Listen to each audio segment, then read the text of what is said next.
1000 वर्ष जुनं निर्मिती असलेलं हे गोंदेश्वर मंदिर 12व्या शतकातील यादव काळामध्ये ह्या मंदिराची निर्मिती झाली। पंचायतन अशी मंदिर व्यवस्था असलेलं हे मंदिर कॉम्प्लेक्स आहे। पंचायतन म्हणजे एकाच मंदिर कॉम्प्लेक्समध्ये 5 मंदिरं असतात आणि इथे महादेवाबरोबरच पार्वती, विष्णू, गणपती आणि सूर्य मंदिर हे पण आहे। चला राहा माझ्याबरोबर आणि आता बघू आपण गोंदेश्वर महाराज मंदिर। गोंदेश्वर मंदिर हे महाराष्ट्र राज्याच्या नाशिक जिल्ह्यातील सिन्नर या तालुक्याच्या गावी असलेले महादेवाचे मंदिर आहे। भारत सरकारने या मंदिराला महाराष्ट्रातील राष्ट्रीय संरक्षित स्मारक म्हणून दिनांक 4 मार्च 1909 रोजी घोषित केलेलं आहे।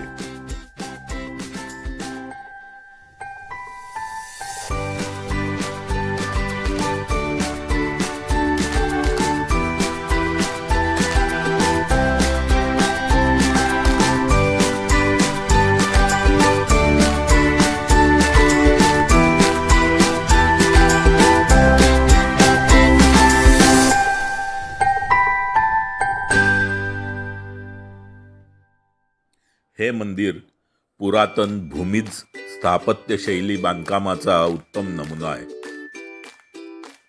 हे मंदिर 12व्या शतकात गवळी राजकुमार राजगोविंद याने बांधलेलं आहे। हे मंदिर 125 फूट बाय 95 फूट या आकारात आहे। मंदिर 5 मुख्य मंदिरांचा समूह असल्याने त्याला शैव पंचायतन म्हटले जाते। यातील गोंदेश्वराचं मुख्य शिवमंदिर मध्यावर असून सभोवताली 4 उपदिशांना असणारी मंदिरे पार्वती, गणपती, सूर्य आणि विष्णू यांची आहे। मंदिरात सभामंडप व गाभारा आहे। गर्भगृहावर बांधलेले आकाशाकडे झेपावणारे मंदिराचे पटईचे शिखर अतिशय देखणे असून अप्रतिम कोरीव कामाने सजवलेले आहे। गर्भगृहात रेखीव शिवपिंडी आहे। सभामंडपातील खांब नक्षीने कोरलेले असून त्यावर मंदिराच्या भिंतींवर देवदेवता, गंधर्व, अप्सरा, पौराणिक आणि रामायणातील प्रसंग कोरलेले आहेत। मंदिरातील शिल्प त्रिमित असून त्यावर पडणाऱ्या परावर्तित प्रकाशाच्या व सावलीच्या छटांतून मंदिराचे देखणेपण आधीच उठावदार दिसते। रथसप्तमी निमित्त अनेक भाविक या मंदिरात येऊन सूर्यपूजन करतात। तसेच विद्यार्थ्यांकडून मंदिराच्या प्रांगणात सूर्यनमस्कार काढून बलोपासनेचा संकल्प केला जातो।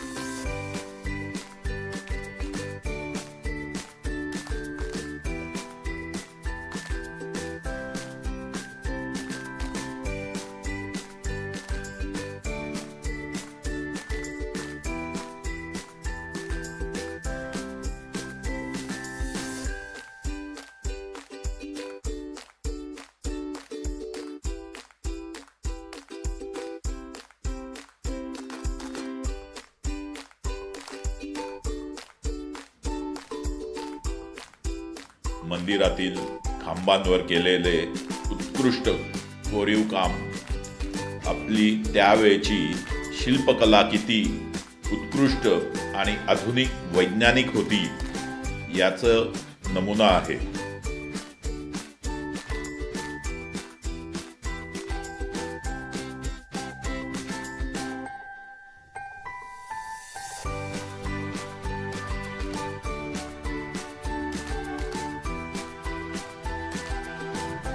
मंदिराच्या बाहेर असलेल्या नंदीच्या भग्न अवस्थेतील मूर्ती परकीय आक्रमणाची साक्ष देतात।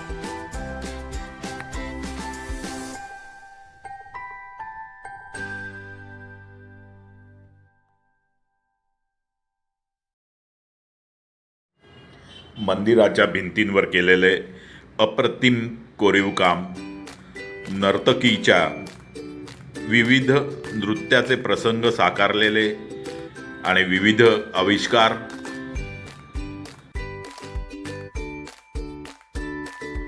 डोळ्याचे पारणे फिटेल असं कोरीवकाम केलेलं आहे.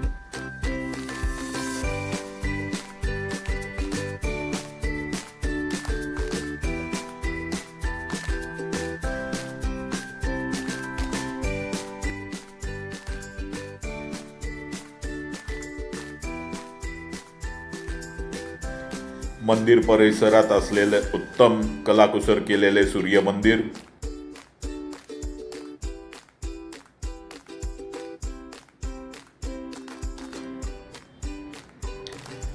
सूर्याची अप्रतिम मूर्ती,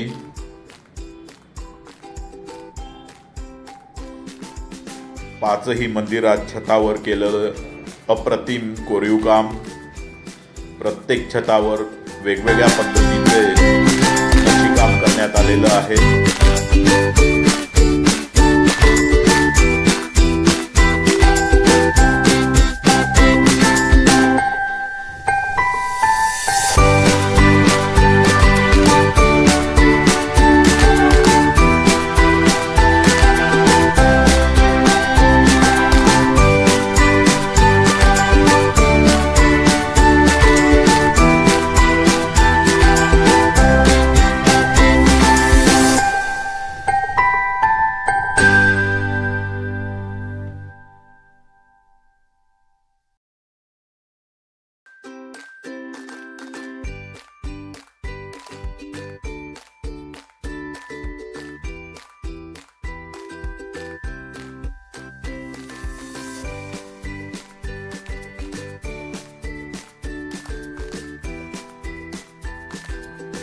व्हॅसिक्युलर पद्धतीचा खडक कोरीवकाम करण्यासाठी अयोग्य, ठिसूळ समजला जातो, तरी त्यावर केलेलं अप्रतिम कोरीवकाम त्या काळच्या स्थापत्यकलेचा उत्कृष्ट नमुना आहे.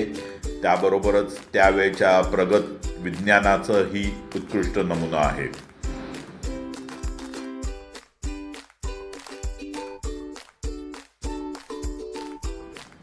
ह्या मंदिर परिसरात फिरताना आणि इथलं नक्षीकाम बघताना मला कायम कंबोडियातील सुप्रसिद्ध अंकोर वाट या मंदिराची आठवण होत होती.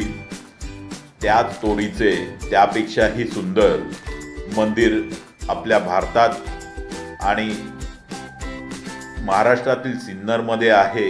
याचं आश्चर्य आणि सखेत दुःखही होत होतं की या मंदिराला अजूनही पाहिजे तेवढी प्रसिद्धी मिळालेली नाही.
या मंदिराचे आणखीन एक वैशिष्ट्य म्हणजे गर्भगृहात देवतेवर अभिषेक केल्यानंतर ते वाहून जाणारे पवित्र जल मंदिराच्या बाहेर सोडले जाते. तेथे मगरीचे मुख शिल्पित केलेले दिसते. बऱ्याच मंदिरात आपल्याला गायीचे मुख, गोमुख शिल्पित केलेले दिसते आणि त्यातून जे जल बाहेर येते ते पवित्र मानले जाते. परंतु गोमुख इसवी सन 13व्या शतकानंतर दिसू लागते. त्याआधी मकर प्रणाल अर्थात मगरीचे तोंड कोरलेले दिसते आणि ते पवित्र जल मगरीच्या तोंडातून बाहेर पडत असते. मगर हे गंगेचे वाहन आहे. त्याच्या तोंडातून येणारे जल हे गंगाजल हे सांगण्यासाठी मगरीचे गंगेचे असलेले नाते स्पष्ट करण्यासाठी मकरमुख कोरलेले दिसते.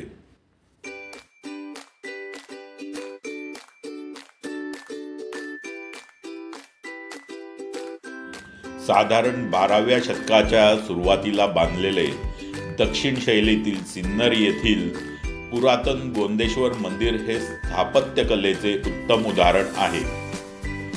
मंदिराचे बांधकाम गवळी राजकुमार राजगोविंद यांनी केलं आहे.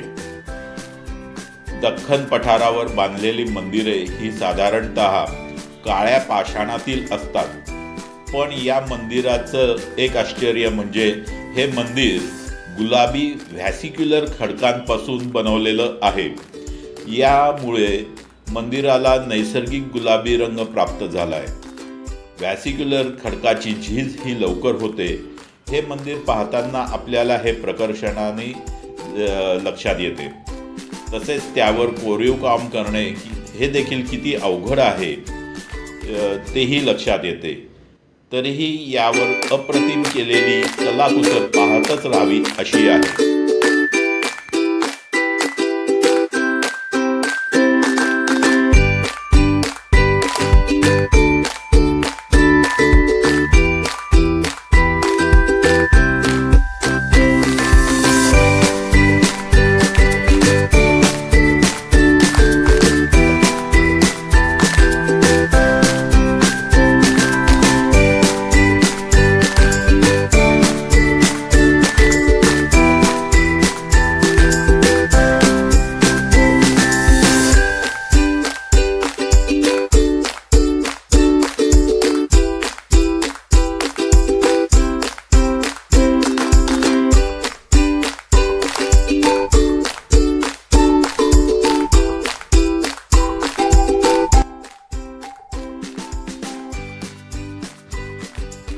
तर मित्रांनो, व्हिडिओ आवडला असेल तर लाईक शेअर करा, चॅनलला सबस्क्राईब करा.